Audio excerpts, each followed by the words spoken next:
Hello and welcome back to Matt Hayes' Tottenham Blog and to another Tottenham transfer update. Djed Spence, here we go. It has been a very long time coming indeed. We were speaking yesterday about how Tottenham had finally struck a deal with Middlesbrough. Everything is now completed. The medical is done. It is believed that Djed Spence has put pen to paper on his contract. You would assume all the media duties were completed today as well as Djed Spence was at Hotspur Way.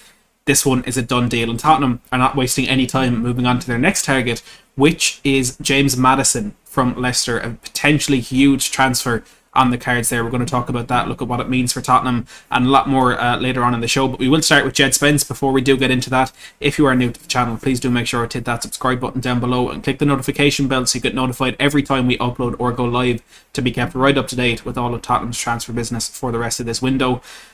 Make sure to hit a like in the stream as well if you're happy that this has finally been done, because, like I said, Fabrizio Romano has said, Djed Spence to Tottenham, here we go. Djed Spence has completed his medical in London. He will sign his long-term contract with Tottenham. Middlesbrough will receive £12.5 million plus add-ons. Now, Lyle Thomas, we were speaking about his report yesterday.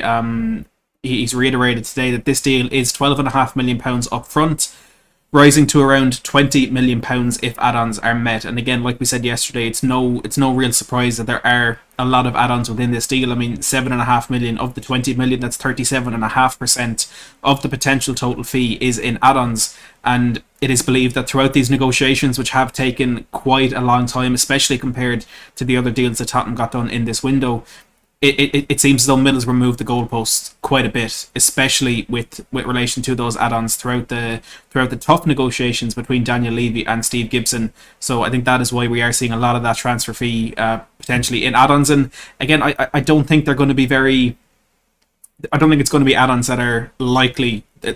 It's likely all of them will come through. You know, I think some of them will be if Tottenham finish in a certain position in the Premier League, if we win a certain trophy, if we get a certain distance in the Champions League. There's going to be a lot of club-based add-ons. I'm sure there'll be individual performance-based add-ons for Djed Spence as well. For example, if he starts a certain amount of games or if he plays a certain amount of minutes. So it is possible. I would personally assume, and kind of as is the case with the majority of deals that have add-ons like this, a portion of them will be ones that you expect to happen.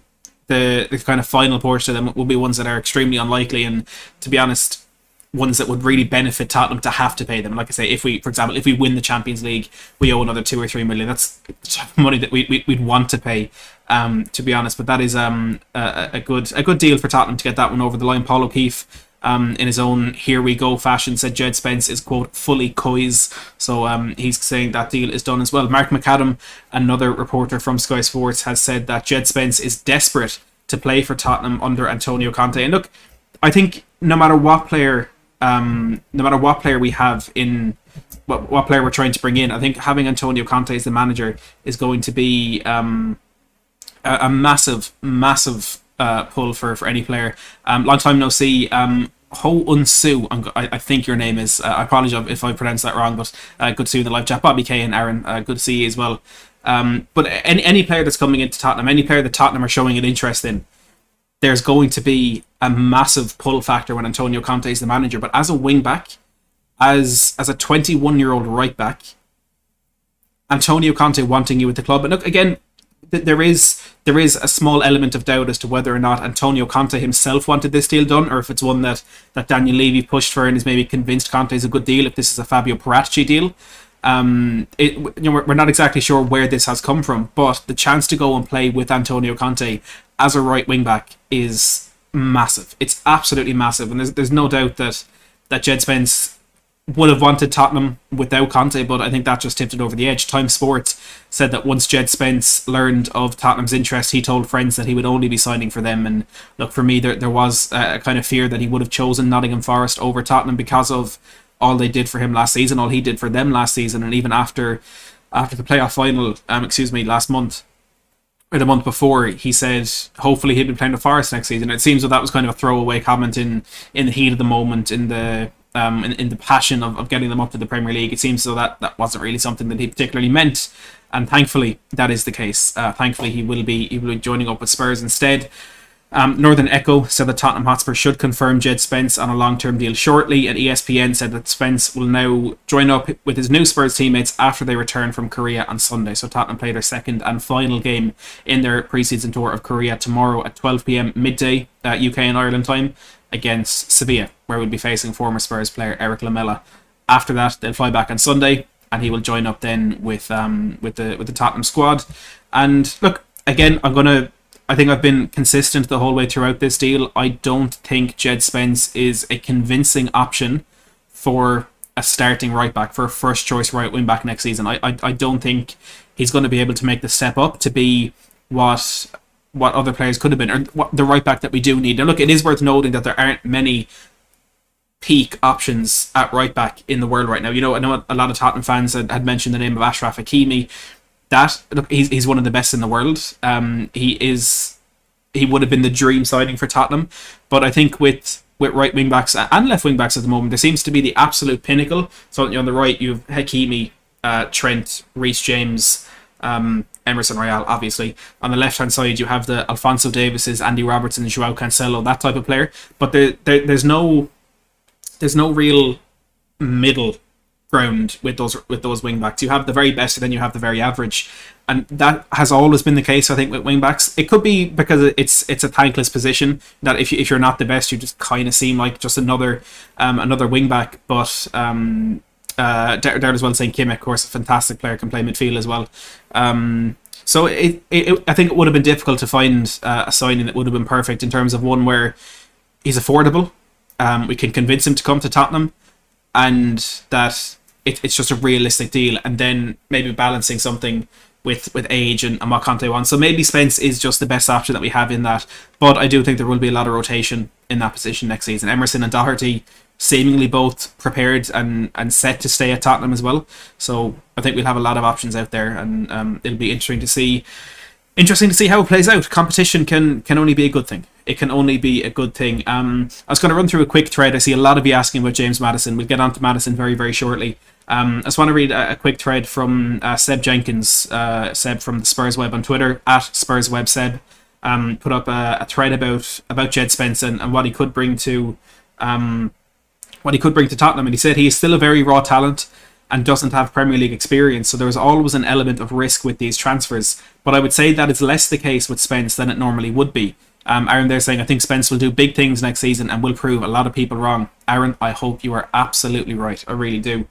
Seb says, that all comes down to the system. Conte, as we know, plays a back three with two wing backs. Not too many clubs play this, and as such, not too many players have experience at right wing back. The fact we found a young, homegrown player who looks class and has experience in that position, that's a huge bonus for Tottenham. And that's a very, very good point from Seb. There's not... We know we're having issues with the homegrown quota. We know we need to get one or two homegrown signings over the line. And with the two players we're talking about today, with Djed Spence and James Maddison, they both fit that bill. So I think it's no surprise that these are the two players that we're talking about at this stage of the window when we already have 5 signings over the line. But one who, as Seb says, looks class. He is an incredible player. I've had fans of other teams messaging me and saying Spurs are doing scary stuff, Spurs are doing fantastic business, we're improving the squad massively. And Djed Spence is a player that they've put into that category of ones who are massively improving this football club. While he's still very young and raw at 21 years old, he has over 100 games in the Championship and has big game experience in the playoffs and the FA Cup. In fact, he infamously stepped up in a lot of these big matches, which is good to see. And what is going around all over the place on Twitter at the moment is Gabriel Martinelli after he played Djed Spence in the FA Cup. I think it's 2 seasons ago at this point. I think Middlesbrough knocked Arsenal out of the FA Cup 2 seasons ago, and he said Djed Spence is one of the best he's ever faced. At the time, he would have been only 19 years of age, a Championship defender, and Gabriel Martinelli, an Arsenal player, saying that about him. So look, he is a man for the big occasion. Chris Agambar says 587 people and only 92 likes. Hit those like and subscribe button. Please do smash that like button. We've got 612 of you watching now. It really does help out a lot when you hit that like button. Seb continues, and while he hasn't played in the Premier League yet, Spence did come up against Premier League opposition last season. So it was last season, beating both Arsenal and Leicester in the FA Cup. even scoring against the latter. So he scored against Leicester in the FA Cup. Seb has a highlight reel attached there. If you do want to check out this thread, it is linked in the description. In the Championship in 21-22, with Spence playing at right wing back, he recorded 508 duels, which is the top ranking amongst defenders in the league, attempted 187 dribbles, the top ranking in the league, and completed 76 dribbles, the top ranking in the league. This is a player who will take people on all day long down the right wing, which is what Conte loves.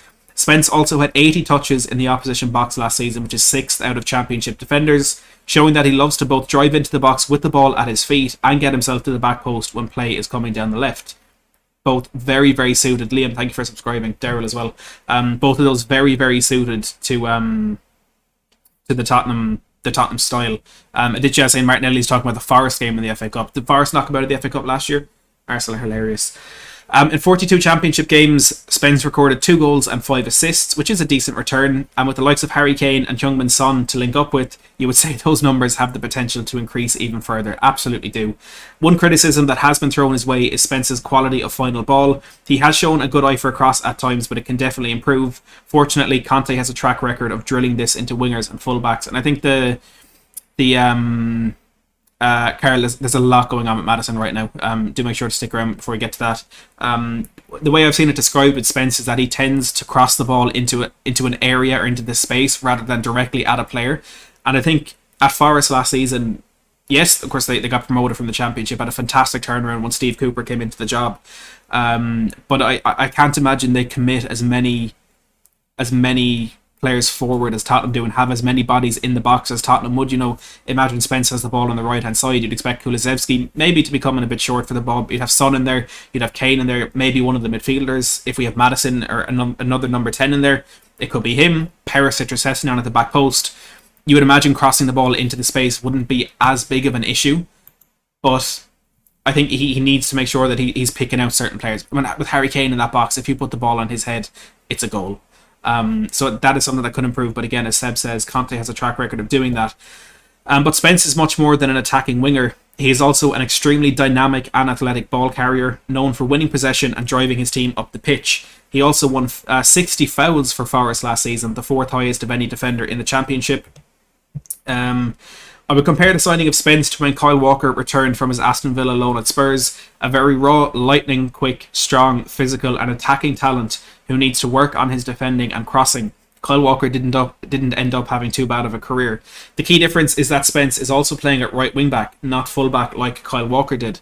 Don't get me wrong, Conte still wants him to defend his heart out, but there's less emphasis on it than a defender in a flat back four, and that is another really, really important point. And I've been speaking about this all summer on the point of our left wing back, and we're linked with Perisic, whose attacking stats didn't really set the world alight. It was the same with Filip Kostic. It was the same with another name that was mentioned, which I forget about because it was so long ago when we got Perisic. But we don't need our wingbacks to be the best defenders, because they're going to spend the majority of their time attacking, and they're going to spend the majority of their time really, really advancing forward, but being covered by really, really good defenders. Romero covering Djed Spence, Ben Davis and Eric Dyer covering Perisic or Sessegnon on the other side. So that defensive acumen isn't exactly the most important thing in a wing-back for Tottenham right now.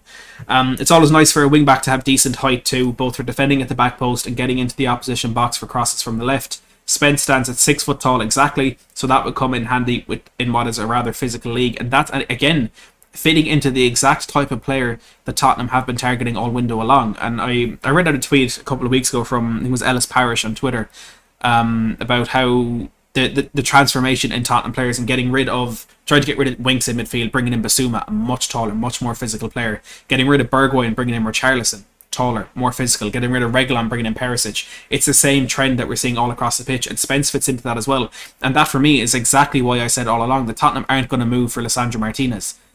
Brilliant defender, fantastic left-footed centre-back, really good on the ball, but he's 5'9", and I know that doesn't exactly mean that he's not going to be able to adapt to the Premier League. It doesn't mean that he's not going to be able to do well in a Tottenham side, but it just doesn't really fit into the team that Conte is trying to build. Spence is the complete opposite with that. Seb goes on to say, it creates an interesting dynamic in the Spurs defence. Romero loves to push up high and win the ball back quickly, so there will always be cover behind Spence. However, if a team bypasses the Romero challenge, things could look a little tricky. Compare that to the potential pairing of Davis and Perisic at left centre-back and left wing-back, who are far more experienced, steady, workhorse-type players. There could be a really interesting balance to the backline for Tottenham. Something Conte has never had before at other clubs is a player like Harry Kane. If we can get Spence bursting down the right over and over again, Kane has the ability to drop back and pick him out all day long. We lacked that a little down both sides last season, and that switch of play, that really, really spreading the pitch, and I don't even think it's spreading spreading the opposition team, because when we load the numbers over on one side of the pitch, they just don't have the players to cover that far side. So if we're, the ball is kind of congested on that left hand side, it was kind of the opposite last season where it happened more on the right, but just for the sake of bringing Spence into this, really congested on the left hand side. Spence is going to be on that far touchline. He's not going to be pulling in narrow. He's not going to be covering any strikers that are on the opposition team, maybe looking for that turnover to start a counter-attack. He's not going to be doing that. We'll have enough numbers in there in the middle with our 2 centre midfielders, with our 3 centre-backs. Spence can just stay on the complete far side of the pitch, and Kane dropping a little bit deep when we overload that left-hand side, gets that ball, he'll ping it out to Spence every single time. Every single time. And you know what? If Spence's crossing isn't that good, he might not pick someone out in the first cross. He might not pick someone out in the second, third, but eventually when he gets enough chances, there will be men in the box. There will be people who will get on the end of those crosses. And having someone like Spence who's so good at being able to pick up that ball, drive at an opposition player, take the ball past an opposition player, and then get the ball into the box, it's going to be massive for Tottenham, because that's what we're lacking with Emerson and Doherty, who are two, I think they're good players. They're good players, but not in this current Tottenham system. Emerson not as a right wing back, and Doherty just hasn't really pushed on since that transfer from Wolves was made. Spence loving to get down the wing and to the byline is also perfect for the likes of Kulusevski, Mora and Richarlison, all of whom love to cut inside and get in the box when they play off the right. The underlap from Spence will provide that opportunity aplenty. In terms of injury history, there is none for Spence so far in his short career. Let's hope Dr. Tottenham stays away. He's also never had a red card in his senior career, only picking up 7 yellows in 102 championship games. All in all, Spurs are getting a player with huge potential in the position they arguably need it most. The best thing is, Spence won't walk into the 11 either with Doherty or Emerson still at the club. He will have to fight to prove himself, which is healthy for a youngster. It's hard to see the downside to this deal because there are none. Young, high ceiling, fast, strong, direct, perfect for the system, homegrown, decent price. Conte clearly wants him. Welcome to Tottenham, Djed Spence. A fantastic thread there by SpursWebSeb. Seb Jenkins on Twitter. Again, link to the description down below if you want to check it out. So many positives on this deal. And look, again, I'm not going to be one-sided. I'm not going to be biased or try and spin a certain narrative because this deal has gotten over the line. I still have concerns. Djed Spence's game still isn't perfect. He's very raw. There's some naivety in the way that he plays at times. Defensively, in one-on-one situations, he leaves a lot to be desired. But he's 21 years of age. It doesn't quite fit into the perfect type of Conte signing that I personally hope for right back this season. But we're signing a player who has a massive future. A massive future. And if there's one thing England knows how to do, it's how to produce right backs. Spence is another on a long list, a long conveyor belt of talented right backs. And I think he can hit a very high ceiling at Tottenham again with Antonio Conte in charge. It's a very exciting signing for Spurs. Let's hope it plays out as good as I personally am hoping. But look, that will be signing number 6 in this window. As Garrett says, Longley pinging diags to Spence. Oh, unbelievable. That's signing number 6 in this window, and it is not looking like it is going to be the last. Tottenham are being heavily linked in the last couple of hours to this man, James Maddison of Leicester. We know Tottenham are in the market for an attacking midfielder. Again, some of us would kind of been hoping that it was going to be Christian Eriksen. He's of course joined Manchester United today. James Maddison is being seriously considered by Tottenham. That is according to Paul O'Keefe on Twitter. He said, "Not one I ever saw happening, but I was wrong. They are now moving towards him." So Tottenham potentially already initiating some sort of contact with Leicester over this deal, actively trying to get this one done. Look, like Paul O'Keefe said, he didn't see that happening. I didn't see it happening. To be honest, if I had to guess right now, I don't think it will happen because, as I said at the top of the show, it's a very big transfer to pull off. But Tottenham are trying, and that is the key thing here. That is the absolute key thing. Zeus, another fantastic source for Tottenham news on Twitter, he confirmed that Tottenham do have that interest in Maddison, and a very important part is that the funds are available for Tottenham to push hard to sign an attacking midfielder. So the funds are definitely available for that. Before we discuss this further, a few other reports. Dan Kilpatrick said in the last day or so, again, that Antonio Conte still wants a creative midfielder. And Alistair Gold, interestingly, in his YouTube video yesterday morning, he was doing a catch-up from Korea. In his video, he said, quote, "I'm only speculating, but it seems that there's a fair bit of money there to spend on someone else. I wonder whether they go for a big central attacking midfielder." So that was from Alistair Gold yesterday morning. He said he's only speculating. He said it was only his personal opinion. Some Tottenham fans, of course, decided that he knows something, that there's something brewing, there's something going on. And that very well could be the case. Maybe he didn't know about Maddison, maybe he did know about Maddison, but Tottenham are very, very interested in James Maddison and are seriously considering making a move to sign him. Now, you kind of have to... There's many different ways to look at this. First of all, from a Tottenham perspective, from a Conte perspective, homegrown, as we mentioned, again, I know people don't like to talk about it, but it is important because we have a quota to meet. He fits that. Premier League experience, like Basuma, like Richarlison, like Fraser Forster. Very important, I think, for what Tottenham are trying to get going for next season. He ticks that box brilliantly. 25 years of age. He's in that profile of player that that Antonio Conte wants to bring in.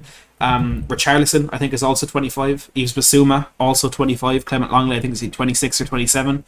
He fits that demographic of player that Tottenham are trying to bring in. And in terms of the position that he plays, for me, it's not one that I would have thought would have been high on the list of priorities. It's one that maybe I would have thought was, if a certain opportunity arose throughout the window, Tottenham may go and pursue that. But it seems though it is a priority, and it seems though Conte is pushing to bring in that attacking midfielder. And I spoke about this a lot again earlier in the summer when we were being linked with Eriksen and kind of why it made sense to maybe bring him in. And Conte, when he won the Scudetto with Inter Milan a couple of years ago, was that last season? No, it was last season. The season just before, that's crazy. He played a lot in a 3-4-1-2 when Eriksen was that one. But he did at times play 3-4-3, but that 3-4-1-2, the 1-2, the one was an attacking playmaker, a creative footballer, a lot of technical ability. Maddison fits that, but the two up front, and this is where it gets really interesting in the fact that we've brought in Richarlison, because he had four strikers at his disposal. He had Romelu Lukaku, Lautaro Martinez, Alexis Sanchez, and Matteo Politano. So he had those four at his disposal. Two in Lukaku and Martinez, who were central, kind of more classic, typical strikers. He had Sanchez and Politano, who were wide forwards, but had that ability to play more central. And Tottenham right now have Kane, kind of as that typical front man. But if Son, Richarlison and Kulusevski, it's, of course the balance is a little bit different, but with Son, Richarlison and Kulusevski, who are able to play out wide, who are wide forwards, but have also played centrally in the past and are definitely more than capable of playing centrally. I mean, looking at Richarlison and the positions that he's played in the Premier League since signing for Everton, I think 51% of his minutes have come centrally. So since 2018-19, Richarlison, 51% of his total minutes were played as a striker, 27% out in the left, 14% out in the right. So he has that versatility. Son, we know, can play centrally. A lot of the time when Harry Kane has been out injured, maybe 3-4 seasons ago, Son was the man who was playing more centrally there. Jonas with the super chat, thanks very much for that, says, if we sell Winks, Reguilon, Lo Celso and Rodon, we go for some big name at the end. Look, those players going out, I think, will help us maybe make a couple more signings later in the window, but the fact remains that there is 50 plus million there right now to go for a big name now. We got Locks in the chat, a Leicester fan, says, do you really think we'd let him go for £45 million? I don't know what price it would be. I honestly can't say what I think Tottenham will be trying to spend, what I think may be the price. I really don't know. I don't know how long, Michelle asking there as well, how long is Maddison's contract at Leicester? You might be able to help us out with that one, Locks. I don't know what the price will be, but I know that Tottenham want an attacking midfielder. They're heavily interested in James Maddison, and they have a lot of money. So I don't see why this is one that wouldn't be pursued. But look, as I was saying, that attack that we're building right now with those four forwards, and then maybe bringing in Maddison as well. And as Tenno Football there says, Bentancur, Basuma and Maddison. That is an incredible midfield. And imagine Bentancur, Basuma, Maddison, Kane and Son. then on the bench we have Højbjerg, Skip, Richarlison and Kulusevski to come on and then impact the game with 5 subs next season. Bringing in a player like him, people are saying 2 years left in Maddison's contract, maybe 45 million will do it then. Maybe 45, 50, 55 million will be enough. Some reports saying that Leicester, they need to sell to get in more signings, and they're perhaps willing to sacrifice Maddison, Tielemans. I think Castagna was the other name that was mentioned, to build maybe a more long-term squad, because they're players that you'd imagine will be moving on. Locke says if Maddison did leave, it would be 55 to 65 million pounds. That's money that Tottenham can pay. That's money that Tottenham can pay right now. If it's a player that Conte really wants, which I'm led to believe is maybe up in the air a little bit, pay that money, and they will pay that money. As Evan says, look, we could include Harry Winks in a deal as well. Locks, you may cry at the sound of that, but it's not unlikely. I know Leicester have been mentioned as a team interested in Harry Winks. So there are different ways for this deal to get done. He fits into what Tottenham might want to do. And look, that 3-4-3 worked perfectly for us last season. It got us into the Champions League. But we need to make sure we don't become predictable. And I think predictability isn't a big problem when you're one of the best teams in the country, one of the best teams in the world. I mean, we all know how Manchester City and Liverpool are going to play, but it's too difficult to stop that. You can't always stop that just because you know what they're going to do. I don't think Tottenham are at that level yet, where people can expect, who can know what we're going to do, but then still stop it.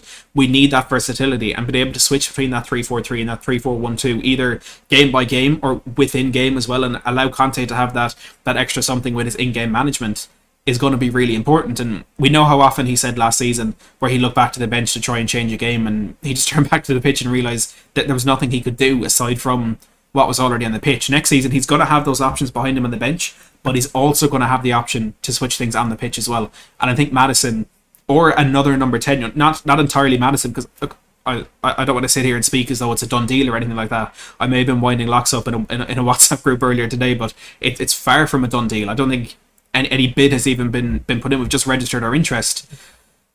You know, whatever number 10 that is, that could be huge to giving us that extra little something next season. And it's the small little changes like that could prove to be massive for Tottenham.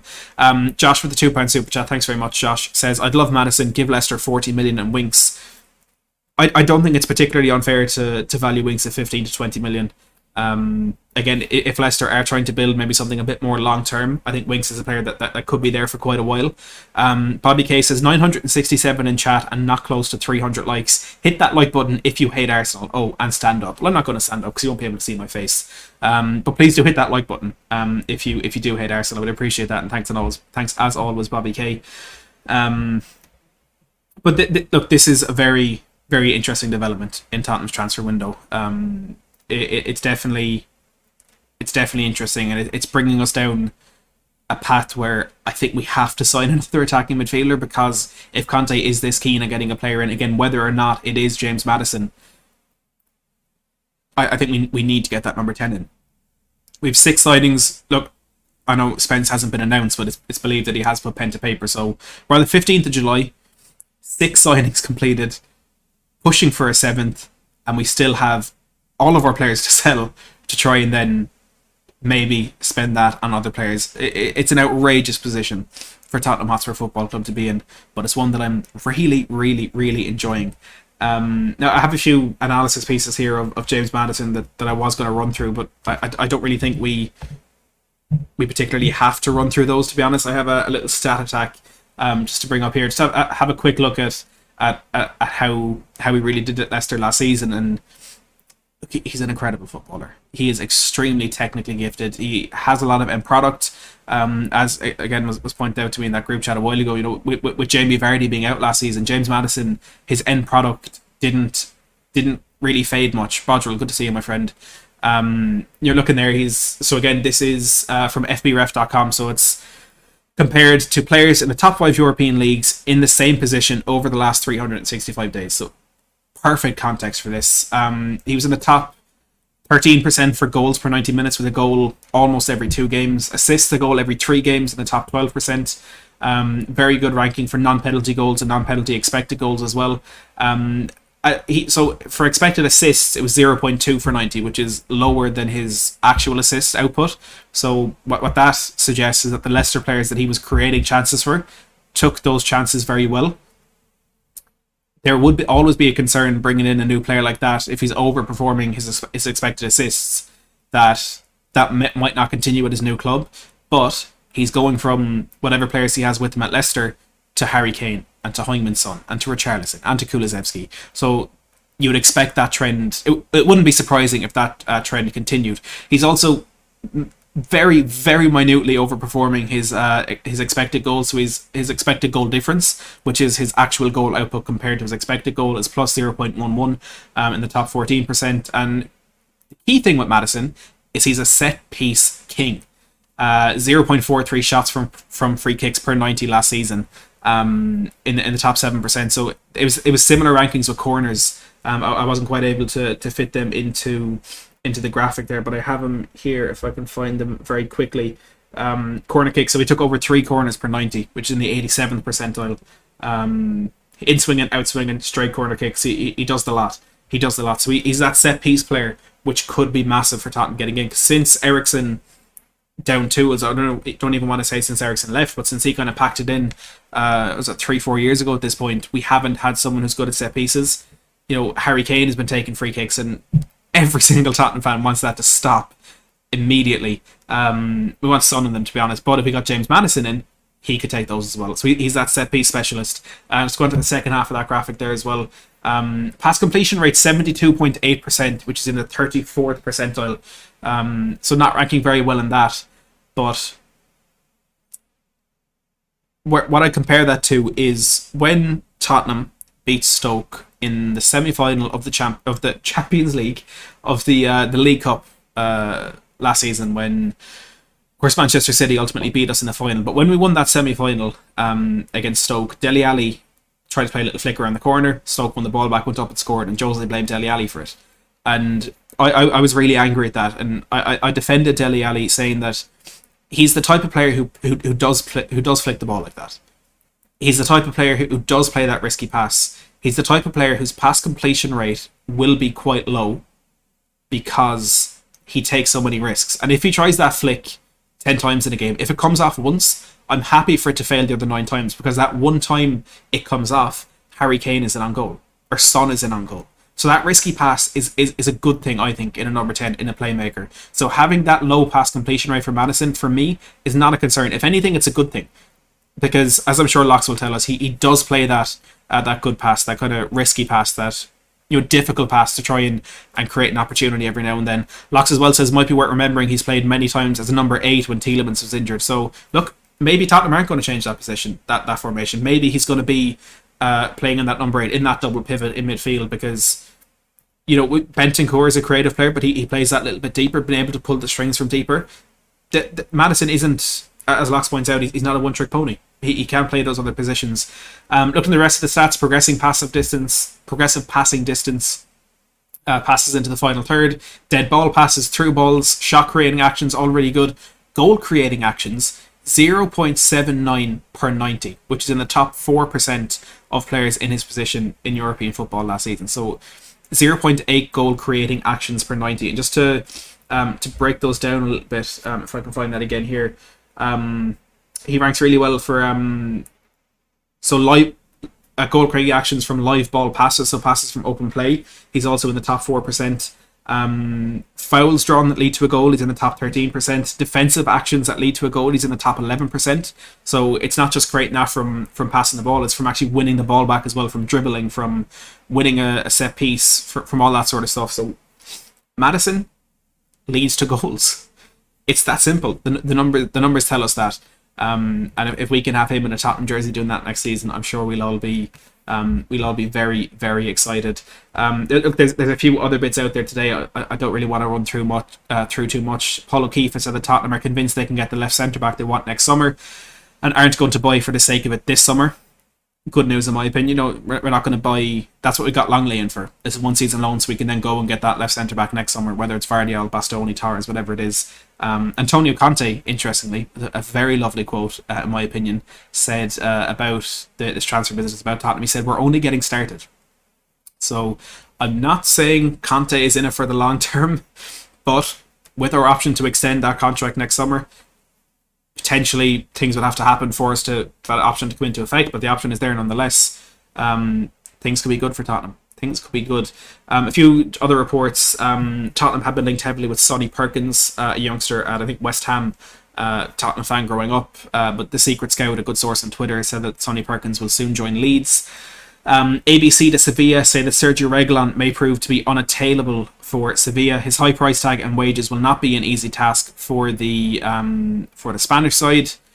Jaffa Tanganga, according to Gianluigi Langari, there's new contacts planned between AC Milan and Tottenham for a potential deal. A loan to a permanent deal is possible. He says that Valencia are also interested.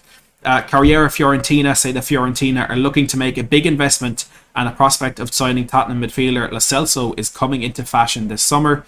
Ekram Koner say that Tottenham are planning to offer £17 million for Memphis Depay. Mark Mechanua say that Tottenham are interested in Palmeiras left-back Joaquin Piqueras. Marseille and another German club are also interested. And Tudo Mercado say that Rodrigo de Paul has turned down the chance to join Tottenham. And as someone said on Twitter, I don't want an Atletico Madrid flop. But look, there's a lot going on all of a sudden in this Tottenham transfer window. Djed Spence, here we go. Lovely. That deal you'd expect will be announced very, very soon indeed. But James Maddison is the one to keep an eye on. It's the one where hopefully things will start to happen in the coming days with James Maddison. As Conte wants that number 10, and the Leicester playmaker seems to be top of that list. Now, the final thing I want to say, the most important thing, before I get to that, hit that like button if you hate Arsenal. Hit that like button if you want Maddison. Hit that like button if you don't want Maddison. Hit that like button if you love Spurs. Subscribe to the channel as well if you are new. We'll have more of this throughout the transfer window. Maddis fan says, I like Maddison as a player, but knowing he's an Arsenal fan, ... Kane was an Arsenal fan. Doherty was an Arsenal fan. Serge Aurier was an Arsenal fan. That means nothing. Jamie Carragher was an Everton fan growing up, and he's a Liverpool legend. It means nothing. It does mean nothing. I'm going to spam a link into the live chat. And that is the link to Tottenham on Tour. Brian Ireland and Brian Daigle, two absolute heroes of the YouTube community, are streaming it right now, doing a Ask Us Anything, the Korean Tour edition. So they go in, ask questions on the stream, and they'll answer it. So there's 970 of you watching right now. If 10% of you go over there, 10% go over there, it'll be absolutely fantastic. Bulky Basher with a €5 super chat says, I'm a very old Spurs supporter. My heart has trouble coping with all this optimism. Look, thinking of how happy I am with the way Tottenham have been going. And look, to be honest, I was only thinking about it earlier, that in my lifetime, from what I remember, from what I know of Spurs, they are a Champions League team. Because really, when I started getting into Tottenham when I properly started getting in was when Poch got us into the Champions League. And that's when I couldn't help but falling in love with the club. For me, Tottenham are a Champions League team, and I'm getting extremely excited about this, and it really, really does mean a lot to me that the Tottenham are serious. For the older fans like you, Bulky Basher, for so many people, Arthur Everett, who is an incredible supporter of all these channels, I really can't imagine how much it means to you guys, to you gals as well, how much it means to see Tottenham getting serious right now, and I hope it continues, and I hope there's trophies there for you to remind you of the glory days as well. But Bulky Basher, thank you very much for the super chat. But please do, everyone, head over to that link I'm spamming in the live chat. And if you're here often, you know the drill. Say Matt Hayes sent me, Matt Hayes raid, Matt Hayes army, I love Matt Hayes, whatever you want to say. But head over to that link in the chat. Go support Brian and Brian, Tottenham on Tour, and again, get your questions in. Ask them, what they think of the transfers. Ask them what they think of the Korean Tour so far. I'm sure they'll be answering all questions Tottenham in that one. So please do, if you love Tottenham, if you hate Arsenal, hit that link in the live chat. Say Matt Hayes raid. Like and subscribe here. Like and subscribe when you're there at Tottenham on Tour. But for me, for now, and as always, thank you so much for watching.